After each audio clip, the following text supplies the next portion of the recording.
Hello friends, आज हम लोग स्टार्ट करेंगे राबीज टेस्ट। ये डीएलएम्बर्ट टेस्ट के बाद का प्रोसेस है। जब हमारे पास सीरीज़ में एन और एक्स होता है तब हम लोग डीएलएम्बर्ट टेस्ट यूज़ करते हैं। और कभी कभी क्या होता है, डीएलएम्बर्ट टेस्ट में एक एन रह जाता है जिसकी वजह से अनडिटर्मिनेंट फॉर्म आने लगती है। तो उस अनडिटर्मिनेंट फॉर्म या फेलियर ऑफ डीएलएम्बर्ट टेस्ट के बाद हम लोग राबीज टेस्ट को यूज़ करते हैं। तो चलिए देखते हैं ये राबीज टेस्ट क्या है। तो सपोज़ हमारे पास एक UN पॉजिटिव टर्म्स की सीरीज़ है। तो डीएलएम्बर्ट टेस्ट में हम क्या करते हैं, UN और UN+1 का रेशियो निकालते हैं। तो उसमें क्या होता है, कभी कभी लिमिट निकालते टाइम n लेफ्ट हो जाता है, n बचने की वजह से अनडिटर्मिनेंट फॉर्म क्रिएट होती है। तो हम लोग क्या करते हैं, UN/UN/1 -1 कर देते हैं और फिर n का मल्टीप्लाई करके लिमिट निकालते हैं। तो राबीज टेस्ट के लिए हमारे पास क्या फॉर्मूला हो गया, n इंटू UN/UN+1 -1। अगर ये लिमिट का वैल्यू L है और अगर ये L का वैल्यू 1 से बड़ा आ गया तो हमारी सीरीज़ क्या होगी, कन्वर्जेंट। अब ये 1 से बड़े का लॉजिक क्या है, अगर ये वैल्यू 1 से बड़ी है इसका मतलब है कि UN बड़ा है और UN+1 छोटा है, यानी UN+1 छोटा है, यानी नेक्स्ट टर्म छोटे होते जा रहे हैं। तो सीरीज़ क्या हो रही है, श्रिंक हो रही है या कन्वर्ज हो रही है। और अगर L का value greater than less than 1 है, सॉरी, अगर ये L का वैल्यू लेस देन 1 है यानी इसका मतलब है n+1 बड़ा होगा और n छोटा होगा, यानी n+1 यानी नेक्स्ट टर्म की वैल्यू प्रीवियस टर्म से बड़ी होगी। तो इसका मतलब है कि हमारी सीरीज़ का नेचर कैसा है, डाइवर्जेंट टाइप का। तो ये डिपेंड किस पे कर रहा है, L पे, यानी अगर हमारी L का वैल्यू ग्रेटर देन 1 है तो कन्वर्जेंट, लेस देन 1 है तो डाइवर्जेंट, और सिमिलरली 1 पे टेस्ट फेल हो जाएगा और हम लोग और कोई टेस्ट प्रेफर करेंगे जो हमारे पुराने हो चुके हैं या आगे आने वाला होगा। तो चलिए देखते हैं इसका प्रॉब्लम कैसे सॉल्व करते हैं। तो सपोज हमें क्वेश्चन गिवन है α/β 1 + α/1 + β 1 + α 2 + α 1 + β 2 + β एंड सो ऑन। तो हम लोग क्या करेंगे, UN और UN+1 निकालेंगे। तो हम लोग आसानी से देख सकते हैं कि nth टर्म में, सेकेंड टर्म में क्या आ रहा है, केवल 1 + α, और थर्ड टर्म में क्या आ रहा है, 1 + α 2 + α। ऐसे ही nth टर्म में क्या होगा, एक टर्म कम, यानी n-1 + α। फर्स्ट सेकेंड टर्म में 1 आ रहा था, थर्ड टर्म में 2 आ रहा था, तो nth टर्म में क्या आएगा, n-1। सिमिलरली फॉर बीटा, तो ऐसे ही जैसा अल्फा वेरी कर रहा है वैसे ही बीटा वेरी कर रहा है। तो ऊपर अल्फा के टर्म्स हैं और नीचे बीटा के टर्म्स है। ऐसे ही सेकेंड टर्म में 2 + बीटा, थर्ड टर्म में 2 + बीटा, सेकेंड टर्म में 1 + बीटा, तो nth टर्म में क्या होगा, n-1 बीटा। अब हम लोग क्या करेंगे, n को रिप्लेस करेंगे n+1 से। तो n+1 से जैसे ही रिप्लेस करेंगे तो लास्ट टर्म क्या हो जाएगा, n+α और n+बीटा। Now I will find the ratio of UN+1/UN। हम UN/UN+1 का भी रेशियो, कोई भी रेशियो निकाल सकते हैं। तो इसमें हमने क्या किया, UN+1 और UN का रेशियो, तो ये क्या हो गया, n+α और n+α। अगर हम लोग डायरेक्टली लिमिट पुट करेंगे विल गेट अ अनडिटर्मिनेंट फॉर्म ∞/∞। तो दोनों न्यूमरेटर और डिनोमिनेटर को हम लोग n से डिवाइड कर देंगे तो हमारी वैल्यू क्या आ जाएगी, 1, यानी हमारा n+1/n की लिमिट कितनी आ गई, 1। तो इसका मतलब है कि मेरा डीएलएम्बर्ट टेस्ट क्या हो गया, फेल। तो जब भी डीएलएम्बर्ट टेस्ट फेल होगा तो हम लोग जंप किस पे करेंगे, राबीज टेस्ट पे। तो राबीज टेस्ट के लिए हमें क्या करना पड़ेगा, UN/UN+1 -1 × n की वैल्यू निकालनी पड़ेगी। तो ये वैल्यू हम लोग ऑलरेडी निकाल चुके हैं। ये वैल्यू क्या होगी, बीटा ऊपर चला जाएगा, अल्फा नीचे, तो n+β/n+α -1 × n। तो हम लोग अब LCM लेंगे तो विल सी कि क्या बचेगा, beta minus alpha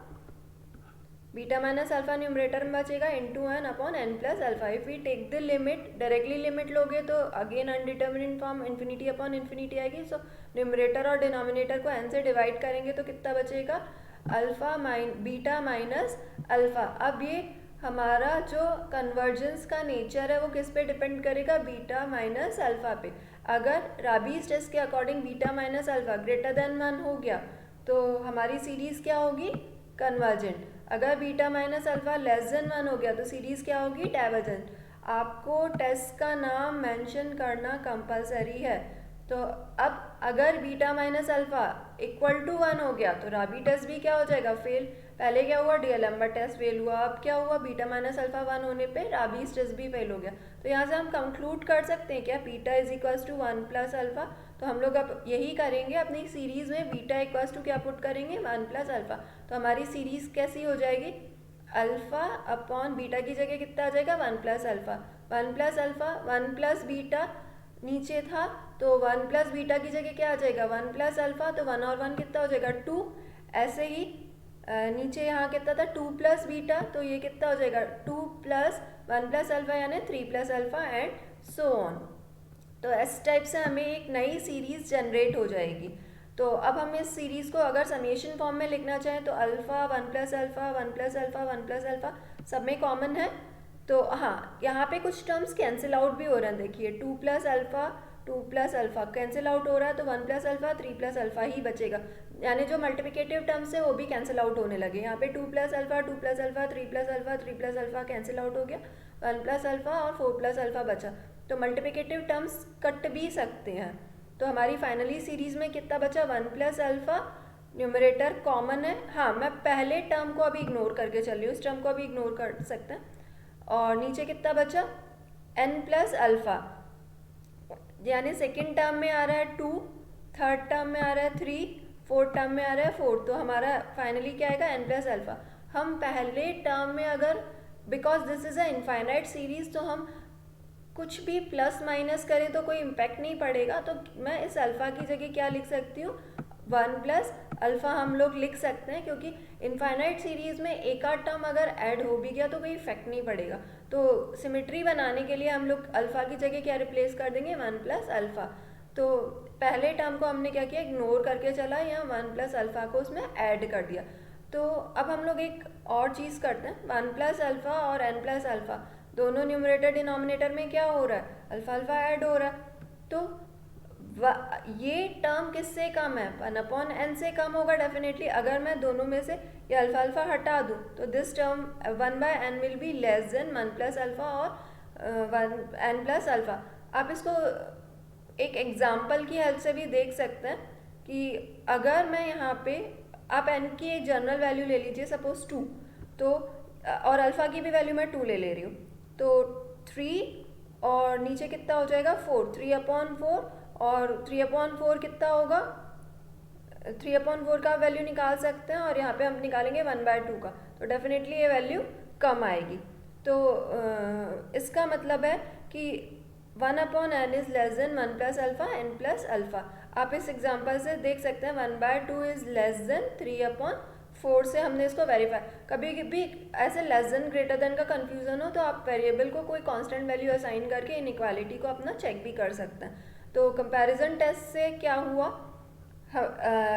left hand side को आप देखिए, लेफ्ट हैंड साइड क्या है, which is a P series, और पी सीरीज़ में एन पी का वैल्यू कितना है 1, तो पी सीरीज़ में जब पी का वैल्यू 1 होता है तो सीरीज़ क्या होती है, डाइवर्जेंट। और कंपैरिजन टेस्ट से हमने देखा कि अगर स्मॉलर सीरीज़ डाइवर्जेंट होगी तो लार्जर सीरीज़ भी क्या होगी, डाइवर्जेंट। तो इसका मतलब है अगर मेरा LHS यानी स्मॉलर सीरीज़ डाइवर्जेंट है तो RHS वाली सीरीज़ भी क्या होगी, डाइवर्जेंट। तो अगर मेरा beta equals to 1 plus alpha यानी 1 वाला केस है, तो उस केस में मेरा क्या कंक्लूजन निकला कि मेरी सीरीज़ क्या होगी, डाइवर्जेंट होगी। तो हमारे पास यहाँ दो केसेस डाइवर्जेंट के लिए हैं, ग्रेटर देन पे ये सीरीज़ क्या है, कन्वर्जेंट, और लेस देन इक्वल टू पे ये सीरीज़ क्या है, डाइवर्जेंट। तो एक बार हम लोग फिर से इस टेस्ट को कॉल कर देते हैं। अगर लिमिट का वैल्यू ग्रेटर देन 1 है तो कन्वर्जेंट, और लेस देन 1 है तो डाइवर्जेंट। अब हम लोग एक और प्रॉब्लम सॉल्व करके देखते हैं। हमें चेक करना है बिहेवियर इस सीरीज़ का, 3, 6, 9 यानी all are multiple of 3, 7, 10, 13 and so on. Here another term is given 3n plus 4। हम लोग एक और आइडिया लगा सकते हैं कि मल्टीपल ऑफ 3 के 4 वैल्यू आगे चल रहा है। जैसे 3 है तो उसमें 4 ऐड कर दो, 6 है तो 4 ऐड कर दो, 9 है तो 4 ऐड कर दो। तो मल्टीपल ऑफ 3 से 4 वैल्यूज आगे चल रही हैं और x to the power n given है। तो अगेन हम लोग इसमें un और un प्लस 1 निकालेंगे, तो ऊपर सारे मल्टीपल ऑफ 3 है, नीचे मल्टीपल ऑफ 3 में 4 वैल्यू ऐड हो रही है और x to the power n है।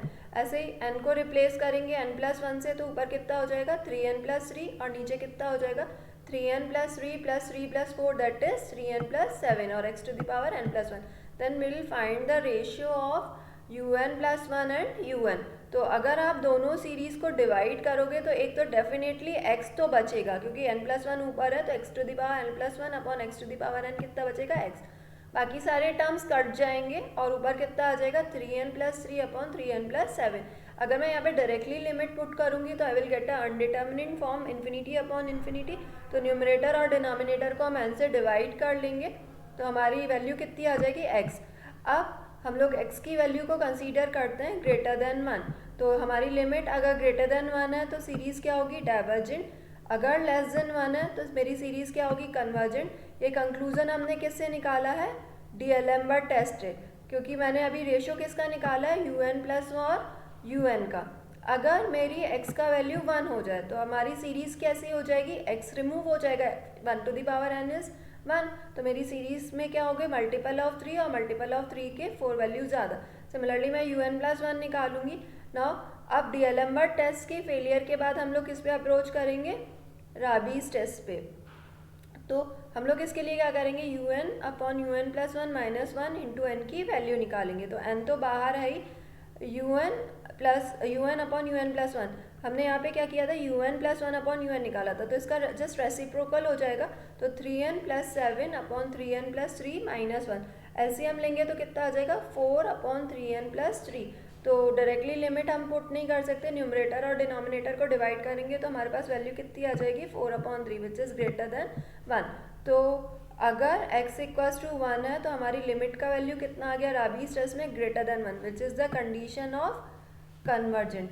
तो हम यहाँ से कंक्लूड कर सकते हैं कि x का वैल्यू ग्रेटर देन 1 है तो कन्वर्जेंट होगा, लेस देन 1 है, सॉरी ग्रेटर देन 1 है तो डाइवर्जेंट होगा, लेस देन 1 है तो कन्वर्जेंट होगा, और इक्वल टू 1 है तो कन्वर्जेंट होगा। तो मुझे लगता है आपको राबीज टेस्ट क्लियर होगा। एक बार मैं फिर से रिकॉल कर देती हूँ। व्हेन आपका डीएलेम्बर्ट टेस्ट का फेलियर केस आए तो या फिर आपकी लिमिट निकालते टाइम अनडिटर्मिनेट फॉर्म्स बने, उसमें n लेफ्ट हो रहा हो तो अनडिटर्मिनेट फॉर्म रिमूव नहीं हो पा रही हो, तो आप राबीज टेस्ट को यूज़ कर सकते हैं। अगर आपको वीडियो समझ में आया तो आप इसे लाइक, शेयर या सब्सक्राइब भी कर सकते हैं।